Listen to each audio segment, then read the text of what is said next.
allegiance. I pledge allegiance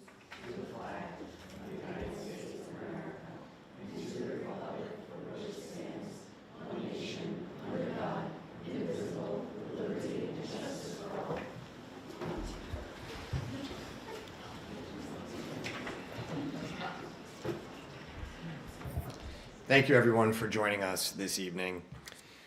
Before we get into our agenda tonight, I would like to pause to offer a moment of silence for Juliana Lucia Borgione, who passed away suddenly this past Sunday. For those of you that don't know, Juliana was a sixth grade student in Eastchester Middle School. She will be greatly missed by her teachers, staff, administrators, friends at Waverly, Ann Hutch, EMS, and the entire school district. We offer our heartfelt condolences to Juliana's family at this very difficult time.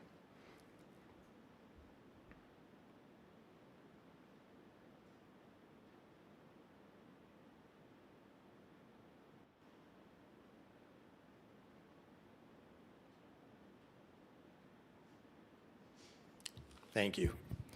What I would also like to add is for someone who's been in this community now for almost 14 years, unfortunately, these are the moments that rock us to our core. As a parent myself, I cannot imagine for 1 second what Juliana's family may be going through.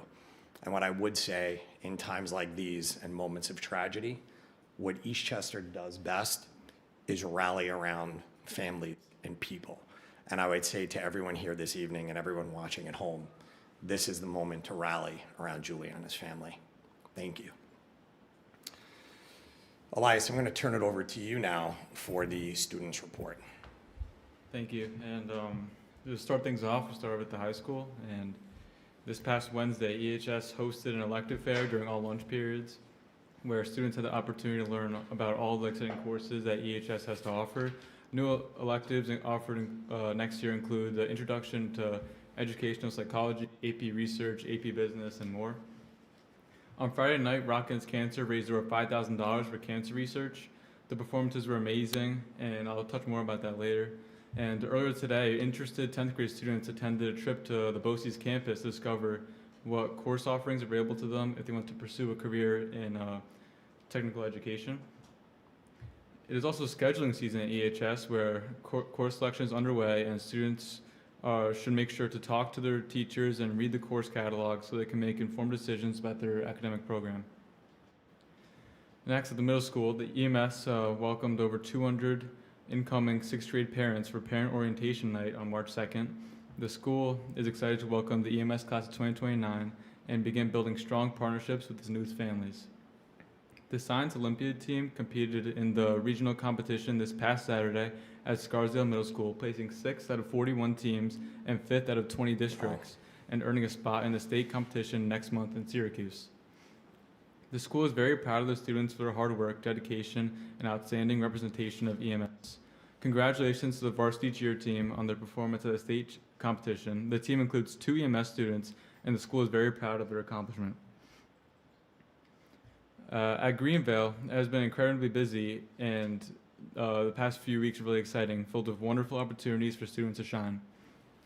Our production of Aladdin Kids, presented by Greenvale on Stage, was a tremendous success. More than 50 Greenvale students participated in 2 full cast performances, dedicating countless hours to rehearsals as they learned their lines, songs, and choreography. The shows were standing room only, and the school could not be more proud of the beautiful performances the students delivered. A very special thank you goes to the show directors, Mrs. Lori Mortensen and Ms. Allie Lennon, whose talent, creativity, and commitment to students are truly remarkable. Their dedication made this incredible production possible. Greenville would also like to congratulate the 5th grade students on completing the DARE program and celebrating their graduation yesterday. Throughout the program, students learned valuable lessons about making smart and responsible choices. The school is grateful to Officer Jay Chacon and the Eastchester Police Department for their continued partnership and for supporting such an important program to the students. The 2nd grade students also amazed everyone as they took the audience on a trip around the world through the performance of the Vannevar Caravan. Students represented a variety of countries, showcasing traditional dances while sharing what they learned about their chosen cultures. The performance was the culmination of a 2-week residency with the Vanavard Caravan, and the students did a fantastic job bringing their learning to life on stage. Thank you to the PTA for this incredible program, making this incredible program possible. Now at Ann Hutch, this month the school-wide Heart theme is integrity, where at the recent Heart Assembly, the school community gathered to talk about what integrity means and why it matters, not just in school, but in everyday lives. March is recognized nationwide as Music in Our Schools Month. To celebrate Music in Our Schools Month, the school had also planned a special Spirit Week dedicated to music. On Friday, March 6th, students participated in a school assembly focused on resilience. During the presentation, students were introduced to NED, which stands for Never Give Up, Encourage Others, and Do Your Best. The assembly encouraged both students and staff to keep trying and to give their best effort, even when faced with challenges. Congratulations to the third graders on their wonderful recorder concert, as they did an excellent job and should be very proud of their performance. Upcoming events at Ann Hutch include on the 12th and 13th, parent-teacher conferences where there's early dismissal for school students at 11:30 a.m. On the 20th, it's Superintendent's Conference Day, where there's no school for students. And on the 21st, the Ann Hutch theater performance of The Wizard of Oz is at 11 a.m. and 2 p.m. For Waverly, it has been an exciting and enriching time there. This month, the PBIS focus has been on courage, and students have been learning that courage can look like trying something new, speaking up for what is right, or persevering through challenges. Classrooms have been celebrating these everyday acts of bravery in big and small ways. Waverly also held its first ever Read Across Waverly in celebration of Read Across America Day, filling the hallways and classrooms with a shared love of books and storytelling. Thank you to all the community members who volunteered their time to read aloud a book for kindergarten or first grade classes. Throughout Dr. Seuss Week, students enjoyed themed activities, special read-alouds, and opportunities to celebrate the joy and imagination that reading brings. The school was also thrilled to welcome author Dana Perry, who inspired young learners with her visit and reminded students of the power of creativity in writing. The school is incredibly grateful for the continued partnership with the greater Eastchester community and the Board of Education, and this partnership helps make opportunities like these possible and continues to enrich the learning experiences of all Waverly students. Now for the Live 2 for 2. The two recent EGO events this year were the pickleball tournament, where we had the annual Matthew DeMarco pickleball tournament in the gym, as it was a huge success and it raised over $300 for the Matthew DeMarco Scholarship Fund, giving more opportunities to students who deserve it. With 20 teams playing, we had a huge one-game elimination tournament after school, crowning Brendan Burke and Con Salin the winners. I'd also like to thank Ms. Stipo and the PTA as they funded the first place team and the runner-up team with gift cards. And overall, it was an awesome experience, and we can't wait to partner with the Matthew DeMarco Scholarship Fund next year. And last Friday, EGO held one of its biggest events of the year, Rock Against Cancer. With a huge turnout, the Eastchester community packed the stands with people being in both levels of the auditorium. And the production was awesome, as Nick Sohan, Mr. Goldstein, and the EHS tech crew did an amazing job. There were so many amazing performances that night, and it was amazing to see so many people come out and show off their talent. I'm happy to share that we raised over $5,000 for cancer research, as the proceeds are going to Memorial Sloan Kettering Cancer Center. And I've heard very positive feedback from the event, as it's a great way for Eastchester to come together for an important cause. Now for two students or student groups to highlight, EHS seniors Max Lynn and Tristan Lee were named National Merit Scholarship finalists based on their achievement on the PSATs. This honor is a culmination of their hard work and dedication to their academics at EHS. We are extremely proud of these two excellent students. And on March 18th, a number of EHS students will be participating in the Human Rights Institute at Iona University. This event attracts students and educators from Westchester County, the Hudson Valley, and Fairfield County area high schools, as dynamic keynote speakers cover important topics including human rights, abuses and injustices, and the importance of youth leadership in confronting prejudice and discrimination.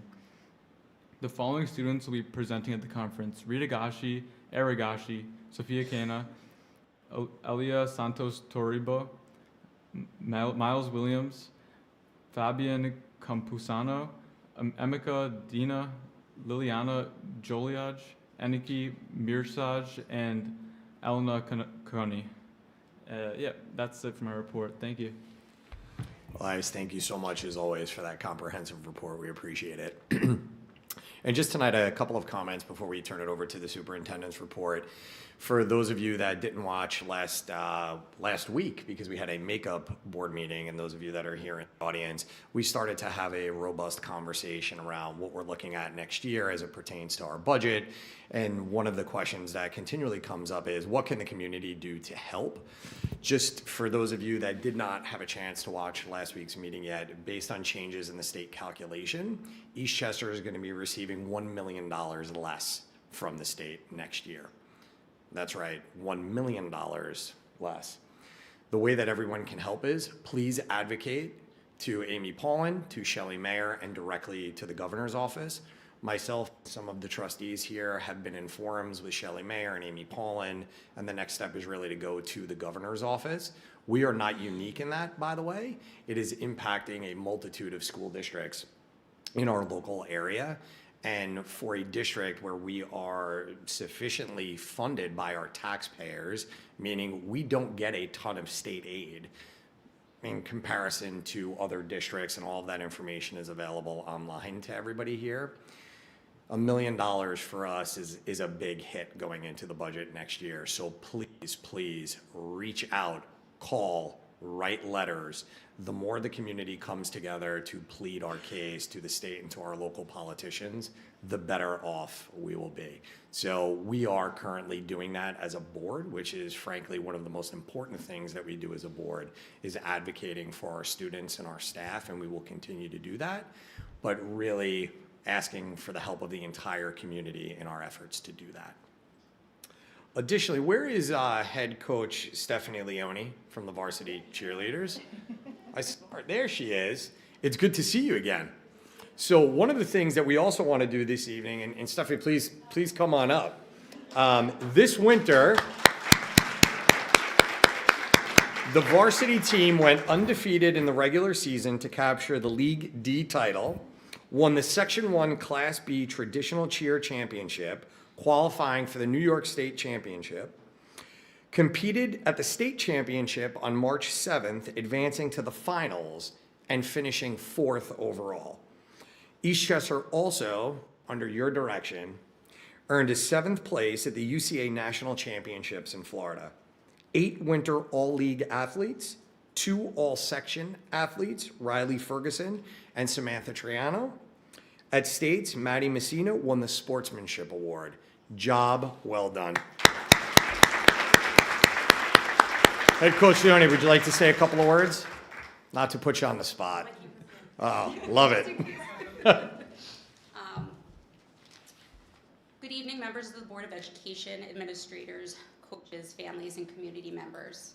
I'm proud to stand here tonight to recognize an incredible season for our varsity cheer program. This year's team showed what it truly means to represent our school, as they did so with dedication, resilience, and heart. Our winter season was incredibly special. In addition to an undefeated local season, they also won their league, section, and regional championships.